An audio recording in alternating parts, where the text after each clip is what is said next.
atrás eu falei sobre fé e amor, que na verdade na palavra do Senhor são inseparáveis. Eu quero te provar isso. Mas até mesmo para você ficar mais assim enquadrado naquilo que a gente vai desenvolver hoje, porque eu vou concluir aquilo que eu comecei há 3 quintas-feiras atrás, seria legal você poder assistir essa mensagem, ok? Que está disponibilizada aí pelo site, enfim. Então, eu só vou dar uma repassada agora naquilo que eu já falei na quinta-feira, para que você possa então poder acompanhar aquilo que o Espírito de Deus quer gerar no seu coração nessa manhã. E o fato é o seguinte: o Espírito de Deus tem uma mensagem para a sua vida nessa manhã. E a mensagem é que fé e amor são inseparáveis sempre. Não há como você viver a fé bíblica sem estar fundamentado no amor. E não há como você demonstrar o amor do tipo de Deus sem estar firmado na fé do tipo de Deus. Então, o que a gente viu? Gálatas 5:6 deixa isso muito claro para nós. Paulo está falando sobre justificação de fé. Está falando que a gente não é redimido, não é salvo por aquilo que a gente faz ou deixa de fazer. A gente é salvo unicamente pela fé. Não são as nossas obras, mas é a nossa confiança. É o nosso descanso em quem Deus é, na sua obra redentora em Cristo Jesus. Mas é interessante que depois que ele mostra que a fé nos conduz a essa justificação, a essa absolvição de toda a culpa, de toda a condenação, ele nos mostra que nós temos que exercer essa fé pelo amor. Percebeu isso? Fé atuando pelo amor. O que o apóstolo Paulo está querendo deixar claro para nós é justamente isso. A fé que agrada a Deus, aquela fé de Hebreus 11:6, no contexto da palavra de Deus, é uma fé que atua, ou seja, opera, age, funciona de forma conjunta com o amor ágape, o amor do tipo de Deus. A fé genuinamente bíblica, eu mostrei isso há 3 quintas-feiras atrás, é inseparável do amor de Deus. Quem pode dizer amém por isso? 1 Timóteo 1,14, a gente falou sobre esse texto. Ele diz para Timóteo, olha só: transbordou, porém, a graça de nosso Senhor. Olha só mais uma vez a fé e o amor interligados. Com a fé e o amor que há em Cristo Jesus. Se eu estou em Cristo, se eu sou só um espírito com Ele, então eu exerço fé numa prática contínua de amor, porque fé e amor são inseparáveis. A fé desacompanhada do amor do tipo de Deus, ela é ilegítima. Por que isso? Porque o amor é a base, é o fundamento e a verdadeira inspiração da fé, do exercício, da prática da verdade no meu dia a dia. Então o fato é que por toda a palavra de Deus é demonstrado isso. E isso fica um pouco mais claro para nós quando a gente continua lendo o que Paulo vai falando para Timóteo aqui, agora no capítulo 1, versículo 5. Ele está dizendo assim, olha: Timóteo, tudo aquilo que eu estou falando, orientando a você, tem um propósito, visa um propósito, que é ao amor. Que as pessoas demonstrem, transbordem amor, que procede de um coração que é, gente, puro, mas o quê? De uma consciência boa e de fé sem hipocrisia. Mais uma vez a gente vê essa inter-relação entre o amor do tipo de Deus, o amor demonstrado, praticado, evidentemente com uma fé sem hipocrisia. E eu até chamaria, como a gente já falou antes, de uma fé ilegítima. Porque uma fé que não atua pelo amor, ela não é a fé do tipo de Deus. Fé sem hipocrisia ou sem fingimento é uma fé sincera, correspondente com a verdade. Não é o que você acha, não é o que eu acho, não é uma filosofia humana, não é uma religião, mas na verdade é uma fé totalmente firmada em quem Deus é e na verdade dele. E essa fé, por causa disso, ela se torna o quê? Correspondente, conformada à verdade, que como consequência há ausência de engano e de falsidade. Isso é uma fé sem hipocrisia. Esse tipo de fé só é possível quando agimos em amor. Porque fé e amor são inseparáveis na revelação da palavra de Deus. Então, nessa quinta-feira que eu ministrei sobre isso, eu mostrei também que fé é confiar. E se descansar em quem Deus é, no seu poder e nas suas promessas. A gente sabe disso. Romanos 4, 12, 17 a 21 foi um texto que a gente destrinchou nessa quinta-feira, mostrando justamente essa demonstração de fé de Abraão. E o mais interessante que no versículo 12 fala para que a gente ande nas mesmas pisadas que Abraão teve. Então é uma fé que eu e você temos que praticar. Fé que confia em Deus, fé que se descansa em Deus, em quem Ele é, no poder dEle e nas promessas. Mas eu também mostrei nessa quinta-feira que fé é ser fiel a Deus também. O termo pistes, né, que também é traduzida para o nosso português como fé, significa fidelidade. Então, eu não só confio em Deus para receber, eu confio em Deus para viver.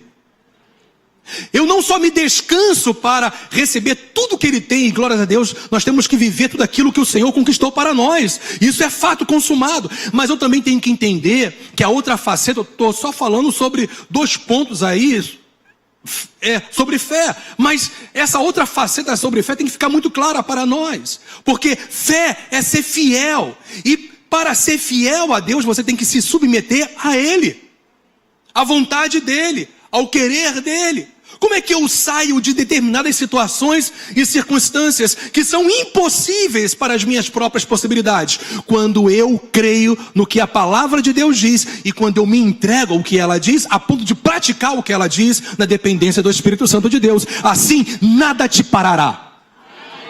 Não tem como, porque fé é ser fiel. É se submeter a Deus que tem o melhor para a sua vida. Portanto, fé é praticar o que a palavra do Senhor diz.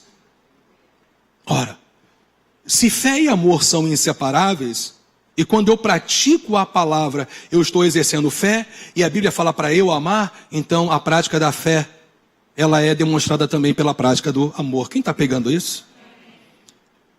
E uma palavra que resume essa definição simples aí para nós é obedecer, gente. Quando é que eu sou fiel a Deus? Quando eu obedeço. Quando eu me rendo a Ele? Quando eu o obedeço. Quando a minha prática é condizente com aquilo pelo qual Ele revela que eu devo viver no meu dia a dia. Por isso que a Bíblia fala que pela fé Abraão, quando chamado, o mesmo Abraão que viveu as gloriosas promessas de Deus em Romanos 4, é o mesmo Abraão que também se entregou em rendição à vontade estabelecida de Deus para a sua vida. Ele obedeceu pela fé Abraão, quando chamado, obedeceu, ou seja, a obediência foi uma resposta da fé que Abraão colocou em Deus. Confiando, se descansando em quem Ele é, no seu poder, nas suas promessas, mas também vivendo de acordo com aquilo que Ele falou para ele viver. Isso é fé. Eu também mostrei que amar é uma decisão de fé. Ora, se amar é uma prática de fé, então amar é uma decisão de fé. Amar envolve sentimentos, envolve emoções, mas o amor do tipo de Deus não é governado pelo que você sente, nem pelas suas emoções. O amor do tipo de Deus é governado pela vontade, pelo querer dele. E quando você passa a responder a ele, através da sua prática, você pode dar certo. O poder do amor do Senhor te acompanhará e inundará o seu coração e ainda influenciará outros. Em Abraão, todas as famílias da terra foram benditas, porque ele se rendeu, ele conheceu, ele se voltou para Deus, ele confiou nas promessas, ele confiou na palavra que Deus liberou para ele, mas também ele se submeteu à vontade do Senhor. Quando você é alguém que vive a fé bíblica, você pode estar certo, o agir de Deus será sobrenatural sobre a sua vida, não só para você, mas para que outros também sejam abençoados. E quando você pratica essa fé, você está amando. Porque amar é viver a palavra. Amar é uma decisão de fé firmada no que a palavra de Deus diz. Como é que eu amo? A gente poderia dar tantos exemplos, mas honrando, sendo fiel, se doando e sendo zeloso para com Deus e as pessoas que estão ao seu redor. E gente, olha só, Mateus 22, 37, 39 foi mais um texto que a gente conversou bastante na última, ou nessa quinta-feira que eu ministrei, fala justamente sobre essa prática contínua de você amar a Deus sobre todas as coisas e ao seu próximo como a você mesmo.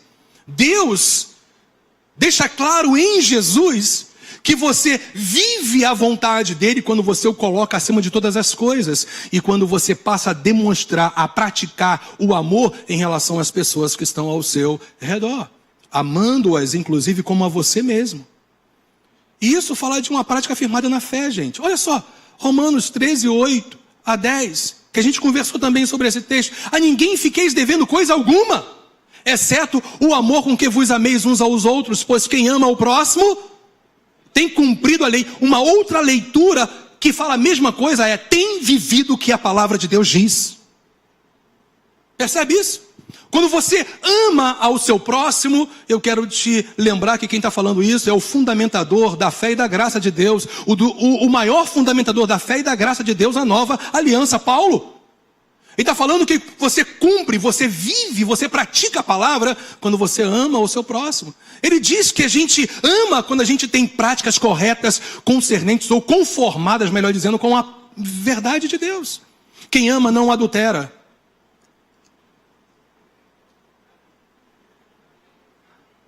Quem ama não mata. Quem ama não furta.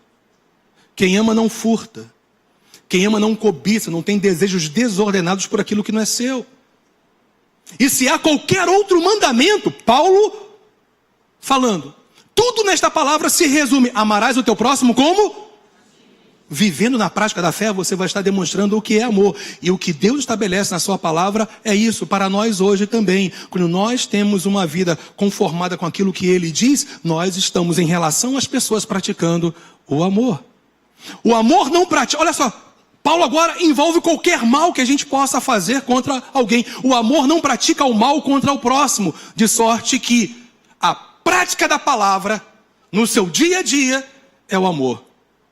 É a versão wesleyana para cumprimento da lei. Então, a partir daí a gente quer expandir um pouco mais essa noção de amor do tipo de Deus. Mais uma vez a gente vai relembrar qual é o significado da palavra ágape. É interessante quando você vai estudar esse termo na Bíblia, o seu sentido original está sempre relacionado com a ação de Deus para com o homem e a ação do homem para com Deus, refletindo nas ações desse mesmo homem que se relaciona com Deus, com as pessoas que estão ao seu redor. Então, é um termo utilizado no Novo Testamento para expressar o relacionamento entre Deus e o homem. Deus, Ele resolveu te amar. Aí então eu respondo a esse amor, o amando, o colocando sobre todas as coisas, de uma maneira prática e diária no meu dia a dia.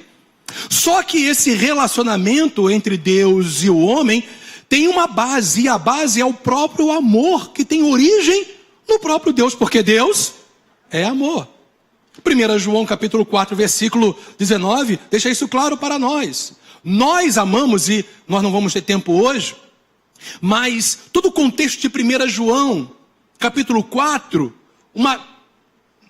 praticamente tudo que João fala ali, está relacionado a justamente isso aí. Nós amamos, ou seja, a Deus e as pessoas, porque Deus nos amou primeiro. A motivação do meu coração, independente do que eu venha sentir na minha carne, é amar a Deus sobre todas as coisas e me enquadrar cada vez mais no querer e na vontade dele. Independente do que está gritando na minha carne, a minha decisão de fé é praticar a palavra de Deus em relação à pessoa que está do meu lado, mesmo se ela me feriu. Por quê? Porque eu recebi o amor de Deus primeiro na minha vida e por isso eu libero esse amor para as outras pessoas e sobretudo para o próprio Deus. Você está percebendo isso, não? Então o nosso relacionamento com Deus em amor, por causa da nossa fé em quem Ele é, amar é uma decisão de fé. E na sua verdade, na sua palavra, deve refletir os nossos relacionamentos interpessoais, ou seja, a nossa relação com as pessoas que estão ao nosso redor, que convivem conosco no nosso dia a dia. E 1 João, como eu já falei anteriormente, dos versículos 7 a 12, do capítulo 4, versículos 16, 20, 21 e outros, vai justamente falar que aqueles que de fato amam a Deus, por tabela, vão amar as pessoas que estão ao seu redor, mesmo aquelas que te favorecem ou aquelas que de alguma maneira não estão te favorecendo. Então, gente, o que esse texto seria muito bom você poder chegar lá e ler esse texto da palavra de Deus, 1 João 4, guarda isso aí, e depois dá uma meditada lá. O que você vai ver é isso aí, olha. Quando vivemos em amor, estamos expressando não somente fé, mas a verdadeira fé. Como que eu expresso a verdadeira fé? Não é com base no que eu sinto, não é com base no que eu vejo com os meus olhos naturais, mas é com base naquilo que a palavra de Deus diz para eu praticar. Eu vivo o amor ágape, o amor do tipo de Deus, o amor que coloca Deus sobre todas as coisas, e eu me relaciono com Ele em confiança, em descanso, em certeza, como também em fidelidade, em resposta ao amor que Ele teve por mim primeiramente, e por isso eu também amo as pessoas que estão ao meu redor, justamente porque eu entendi que amar na Bíblia não é baseado no que eu sinto, mas é baseado no que Deus fala para eu fazer. Legal, gente? Isso fica evidente quando Jesus diz assim: se alguém me ama, olha o condicional, se alguém me ama, guardará a minha palavra. É interessante que o termo guardará ali fala de alguém que conheceu, alguém que reteve a verdade e que tem o desejo e a disposição em Deus de vivê-la. Então, o Senhor não está falando simplesmente de um desejo, ou de um ato de guardar e de conhecer, mas um ato de viver e praticar aquilo que a palavra dele diz. E ele fala: olha, vocês devem amar os seus irmãos como eu amei vocês. Isso é a palavra de Jesus para as nossas vidas. Você fica animado com essa palavra também? Amor. Então deixa eu entrar nesse aspecto aí. É claro que a gente já falou e também, né, nessa quinta-feira sobre prática de amor e fé, essa combinação, esse mix bíblico de fé e amor serem inseparáveis, mas deixa eu falar sobre prática de amor no exercício da fé e o porquê você tem, se você está em Cristo, condição de viver nessa prática. Gente, a gente tem muitas formas, maneiras de praticar o amor num exercício fiel e verdadeiro da fé, não é isso? Temos muitas maneiras. Você pode ser generoso para com alguém, abençoar alguém, dar suporte a alguém, você pode ajudar alguém, você pode abraçar alguém, você pode estar ao lado de alguém, você pode se colocar à disposição, não medir esforços para ajudar uma pessoa, enfim, tem tantas formas. Você pode pregar o Evangelho de Jesus Cristo para quem não conhece ainda. Se a igreja concorda, diga amém. Amém. Isso é prática de amor, meu irmão. Praticar amor é você pregar o Evangelho libertador para as pessoas.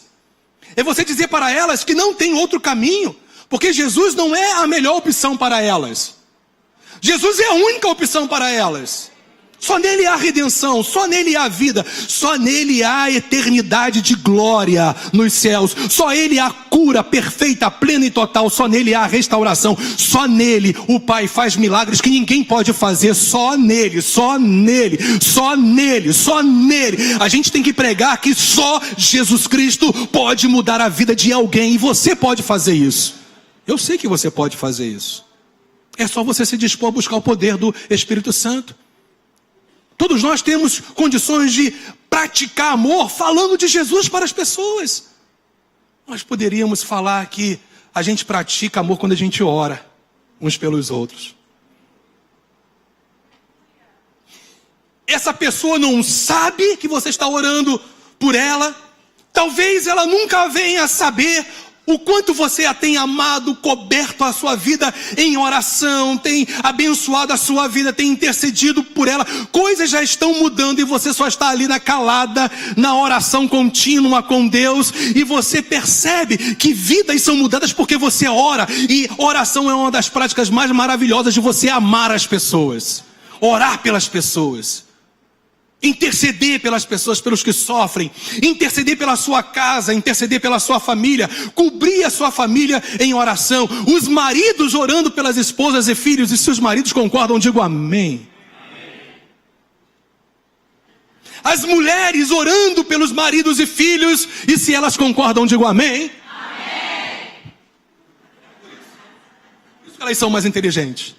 Filhos orando pelos pais, pais orando pelos filhos, nós orando uns pelos outros. Gente, isso é prática de amor. É você orar por alguém se apropriando em fé que Deus já respondeu a sua oração, porque você está pedindo segundo os critérios e os princípios da palavra de Deus. Então, oremos uns pelos outros. Não há problema você pedir oração. Não há problema eu pedir oração. O problema é quando eu dependo da sua oração e transfiro a minha responsabilidade do que eu deveria fazer, orar também.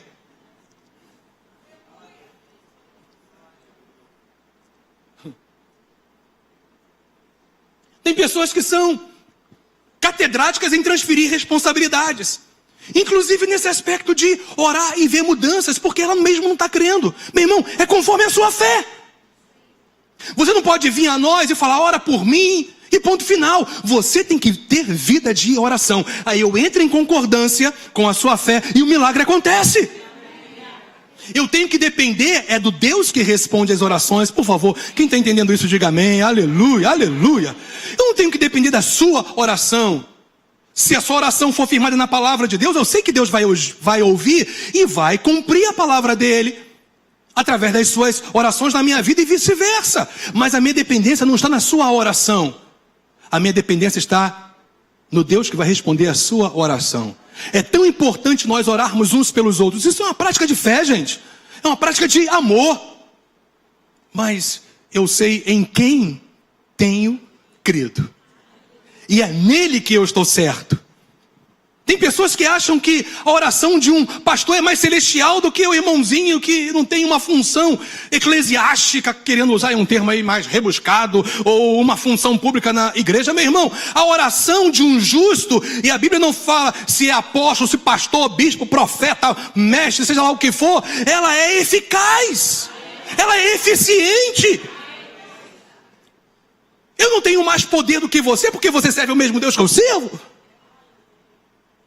Agora, o que pode estar acontecendo, que alguém pode estar mais maduro na fé, mais firme na fé, mais constante na fé, tendo um relacionamento contínuo com Deus, e confiar, e crer, e se descansar, e a oração dele é poderosa, porque ele está crendo no Deus de poder. Quem está entendendo isso?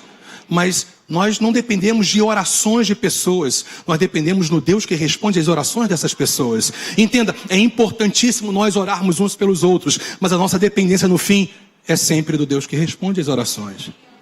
Quem está pegando isso aí? Então eu poderia falar sobre tantas coisas, está falando aqui agora que você pode praticar amor orando pelas pessoas. Mas eu preciso, de novo, mais uma vez, falar de perdão. Esses minutinhos que me faltam. E para falar sobre perdão, há um texto impactante na Bíblia, que está lá em Mateus 18, 21 a 35, a gente vai para lá. Jesus já havia dado ensinamentos a respeito de perdão, dentro até mesmo da igreja.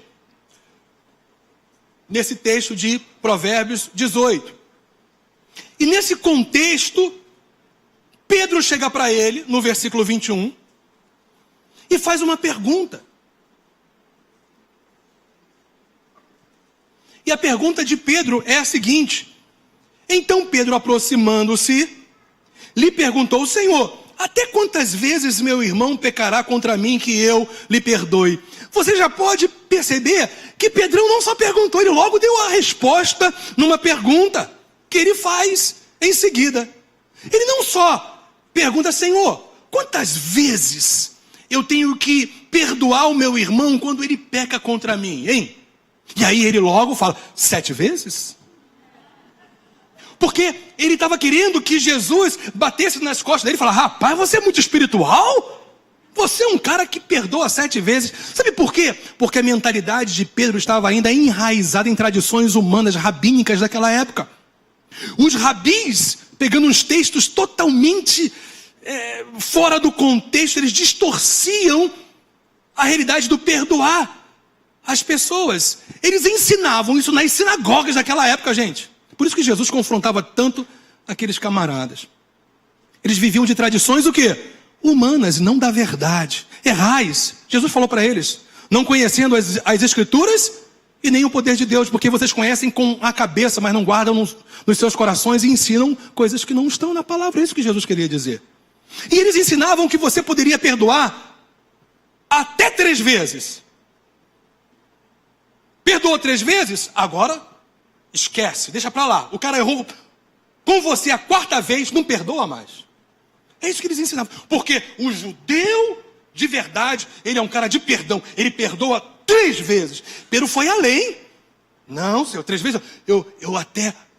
São 7 vezes que eu tenho que perdoar. Ou seja, eu estou indo além do que os rabis estão falando e ensinando. Olha como que eu estou num patamar de perfeição, de fé maravilhosa. Qual a resposta de Jesus ao Pedrão, hein? Não te digo que até 7 vezes, mas até 70 vezes 7. Na matemática bíblica, quantos são 70 vezes 7? Quanto? Não.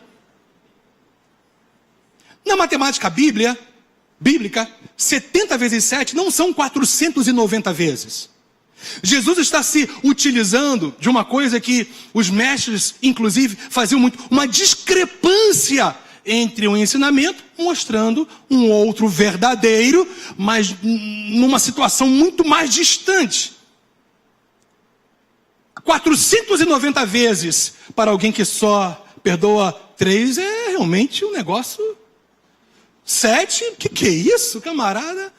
Mas Jesus está falando o seguinte aqui, olha. Nessa discrepância, a gente vai ver que a parábola dele agora, ela flui com base nisso. Essa discrepância entre pouco e muito. Porque o que ele está querendo dizer aqui, não são quantas vezes, mas que você tem proporcionalmente a 3, 7, perdoar sempre. Na matemática bíblica, você tem o dever em fé. Eu falei o dever em fé, não é um dever, uma obrigação religiosa, é porque você crê na palavra. Você perdoa sempre. Você perdoa sempre. Você perdoa sempre. Você perdoa sempre. Você perdoa sempre. E aí Jesus vai, no versículo 23, ele vem e inicia essa parábola com um por isso. Ele está interligando, ele está ligando totalmente o que ele vai ensinar agora com aquilo que ele respondeu para Pedro. Por isso, o reino dos céus, o governo de Deus, é semelhante. É semelhante a quê? A um rei que resolveu ajustar contas com seus súditos, com seus servos. E passando a fazê-lo, trouxeram-lhe um que lhe devia quanto, gente? 10.000 talentos. Talento aqui não é a capacidade de fazer alguma coisa, mas era uma medida, naquela época, que as pessoas comercializavam objetos, talento, ou pagavam dívida, ou enfim, compravam algo. Então 10.000 talentos poderia ser uma medida que era realizada com prata ou com ouro. Então são 10.000 pesos, talentos de prata ou de ouro. Os historiadores, os estudiosos, eles dizem que se a gente fosse fazer um equivalente a hoje, 10.000 talentos, essa medida que era feita em prata, ela estaria valendo em torno hoje de 15 milhões de dólares. Se fosse prata. Se fosse ouro, essa equivalência ia para 150 milhões de dólares. O cara estava falido, sem dinheiro, sem condições de pagar uma dívida, sem um tostão no bolso como eu, não tinha nada, e ele devia ser numa equivalência atual, ou se fosse prata ou ouro, 15 ou 150 milhões de dólares. É assim que Jesus começa a parábola dele. Vamos continuar? Versículo 25. Não tendo ele, ou seja, o servo devedor, o súdito devedor, porém com que pagar, ordenou o Senhor que fosse vendido ele, a mulher, os filhos e tudo quanto possuía, e que a dívida fosse o quê? Ou parte da dívida fosse paga. Era uma cultura daquela época, que os governadores, os reis de territórios, quando alguém devia alguma coisa para eles, no Velho Testamento a gente tem até alguns exemplos sobre isso, que eles mandavam vender a família inteira. Jesus já está começando a mostrar algo aqui. Quando você não tem um espírito de perdão, não só você é atingido, a sua família também. Quando você guarda amargura, quando você fica escravizado, a gente vai ver que o fator aqui é perdão. Com amargura, rancor, ódio de alguém, nunca só você é prejudicado, as pessoas que estão ao seu redor também. E muitas vezes, se um familiar não estiver muito firme na fé, não conhecer os conceitos claros da palavra de Deus, eles podem entrar na mesma escravidão do que alguém que não perdoa, como reflexo ou consequência do coração dessa pessoa que não perdoa. Filhos, por exemplo, seguindo os passos dos pais, ou pessoas que você ou alguém pode influenciar por não perdoar. Jesus está começando a nos mostrar um caminho aqui perigoso. Então, versículo 26, o servo prostrando-se, reverente rogou, o servo devedor, hein? Sê paciente comigo e tudo te pagarei. Ó. E o senhor daquele servo, compadecendo-se, mandou-o embora. E o que, gente? E perdoou a dívida. Mas o versículo 28 vai falar do coração desse servo que foi perdoado. Saindo, porém, aquele servo encontrou um dos seus conservos, alguém que era súdito do rei como ele, ok? Que lhe devia, quanto, gente? Escuta agora a discrepância de valores. Se 10 mil talentos pode ser equivalente aproximadamente a 15 milhões de dólares quando o peso é prata. Se 10 mil talentos for pesado em ouro, pode valer o equivalente a 150 milhões de dólares. 100 denários aqui, o equivalente são 15 dólares.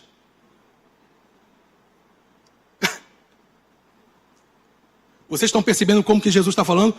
Até 7, Pedro, não. Eu te digo até 490, até 70 vezes 7. Ele está falando de algo que ilimitado, constante. Aqui, ele está falando de dívidas totalmente antagônicas uma à outra. Um devia algo impagável.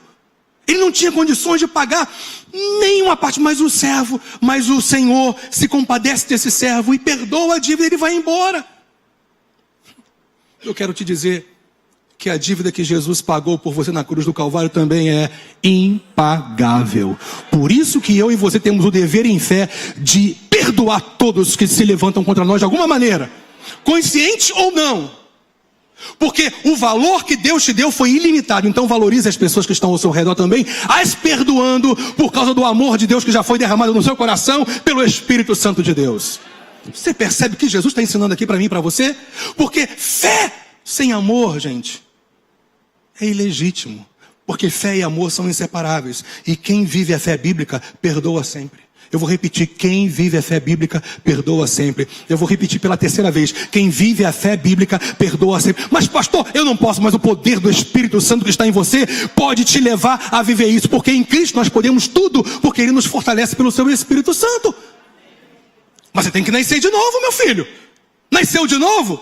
Você vai ver lá em 1 João capítulo 4. Se você nasceu de Deus, você pode amar a Deus e as pessoas que estão ao seu redor.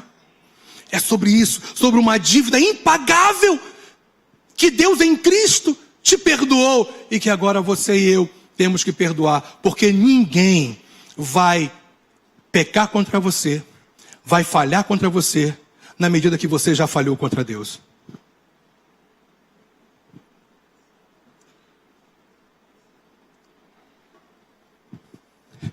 Desde que você se tornou uma pessoa consciente, você erra e você falha. Jesus te purificou de todo o pecado. Depois que você se converte, eu e você, estamos no mesmo time. A gente, infelizmente, continua tendo algumas falhas, imperfeições em nossas vidas, que à medida que a gente vai sendo transformado, Deus vai nos ajustando. Mas a gente tem imperfeições. Mas eu quero te dizer que em Cristo o Senhor também já te perdoou. Quando há um verdadeiro arrependimento seu e se volta para Ele, a provisão do sangue de Jesus continua ilimitada para a sua vida. Como eu não vou perdoar alguém que me fez algum mal? 3, 7, ou seja lá quantas vezes, eu vou perdoar porque Deus já me perdoou em Cristo Jesus. Você está percebendo o que Jesus está falando aqui? E indo para o final.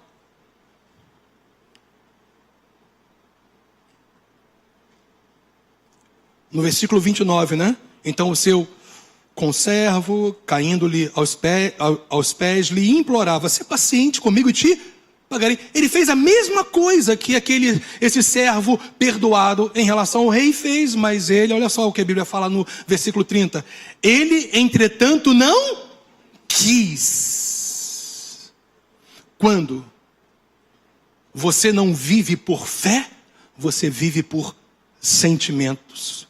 E quando você vive por sentimentos, você com certeza vai tomar decisões fora da vontade e do querer de Deus. Esse cara que foi perdoado, ele não quis perdoar, porque ele não valorizou o perdão que o Senhor lhe deu. Você valoriza o perdão que Deus te deu quando você perdoa sempre as pessoas que estão ao seu redor, e isso é prática de fé através da demonstração de amor.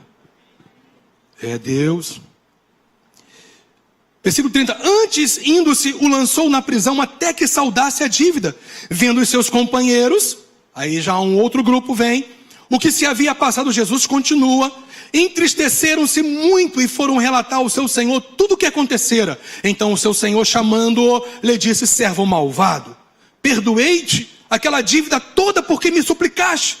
Ó, não devias tu, não se trata de sentir, de fazer. Não devias tu igualmente compadecer-te do teu conservo, como também eu me compadeci de ti? E indignando-se, o seu senhor o entregou aos verdugos. Verdugos aqui eram torturadores. Escuta, em vida, quem vive no rancor, no ódio, na amargura, vai experimentar torturas sem fim na alma, no coração e muitas das vezes até no corpo. Ainda vai fazer com que outras pessoas sejam atingidas. Em nome de Jesus, que essa manhã seja libertadora para você e você saia daqui cheio dessa graça revelada de Deus para você, de viver o que a palavra diz para você viver, de forma incondicional. Porque Deus te amou de forma incondicional. Como que eu vou amar a Deus que eu não vejo se eu não amo os meus irmãos que eu vejo? Lá 1 João 4. E como que eu amo meu irmão? As pessoas que estão ao meu redor, perdoando quando ele falha comigo.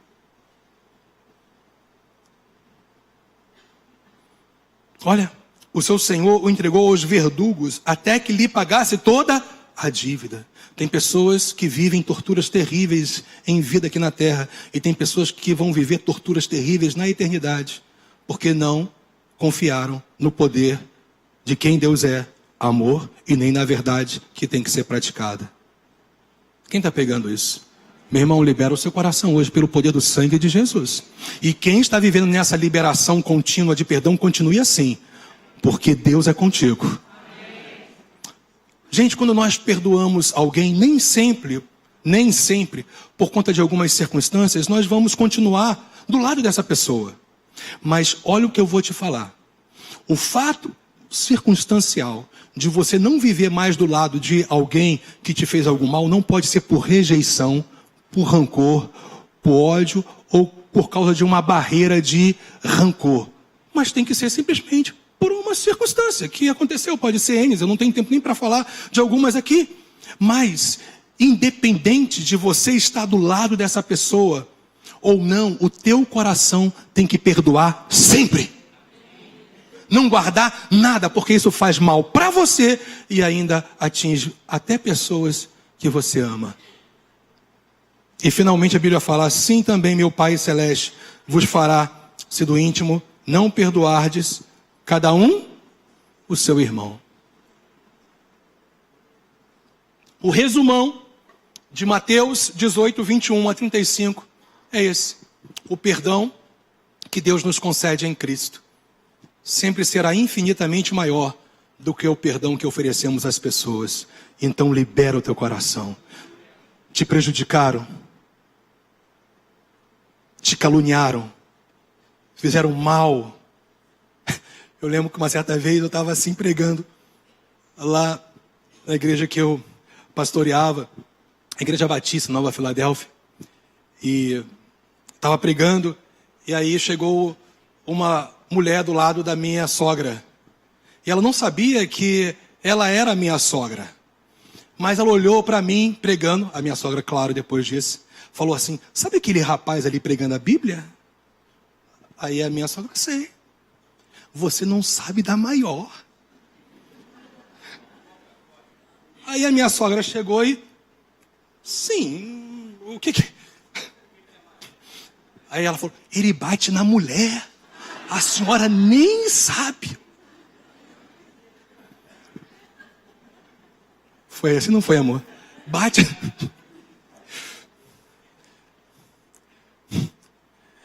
E a minha sogra virou para a mulher depois que ela falou isso, né? Falou: só que a senhora está falando do meu genro. E eu sei que ele não bate na minha filha porque, afinal, ele é casado com a minha filha. Eu conheço muito bem a minha filha.